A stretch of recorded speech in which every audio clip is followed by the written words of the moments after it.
পাকিস্তান শ্রীলঙ্কা দুই দলই যেন এক মেরুতে অবস্থান করছে। এশিয়া কাপের সুপার ফোরে নিজেদের প্রথম ম্যাচে দুটি দলই হেরেছে, তাই এবারে ম্যাচটি তাদের উভয়ের জন্যই বাঁচা মরার লড়াই।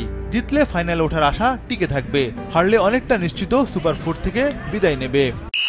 ভারতের বিপক্ষে পাকিস্তানের উন্নতির দিক কেবল টপ অর্ডার। শুরুতে দারুণ ব্যাটিং করে দুইবারের চ্যাম্পিয়নরা, তবে ব্যাটিংয়ে মিডল অর্ডারে নিজেদের মেলে ধরতে পারেনি পাকিস্তান দল।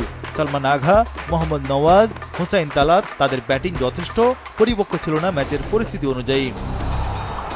বোলিংও পাকিস্তানকে ঠিকমতো খুঁজে পাওয়া যাচ্ছে না। 2 বছর আগে শাহিন শাহ আফ্রিদির যে ফর্ম ছিল এশিয়া কাপে, তা যেন একদম ম্লান হয়ে গেছে।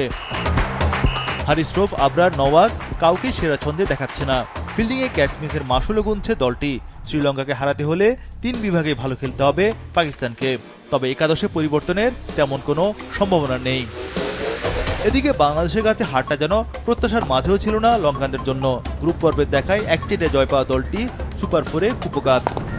পাকিস্তানকে না হারাতে পারলে এখন টুর্নামেন্টে টিকে থাকাটাই অসম্ভব লঙ্কানদের জন্য। ওয়ালটন এখন দেশের সীমানা পেরিয়ে পৌঁছে গিয়েছে 50টিরও বেশি দেশে। ওয়ালটন, ঘরে ঘরে বিশ্বজুড়ে। ব্যাটিংয়ে 2 ওপেনার পাথম নিসাঙ্কা ও কুশল মেন্ডিস দারুণ ছন্দে রয়েছেন, তবে কুশল পেরেরা, চারিত আসালাঙ্কা কার্যকরী ইনিংস খেলতে ব্যর্থ। কামিল মিশারার প্রথম ম্যাচে রান করলেও পরের ইনিংসগুলোতে হতাশ করেছেন দলকে। মূলত ব্যাটিং নিয়েই বেশি ভাবনা লঙ্কানদের।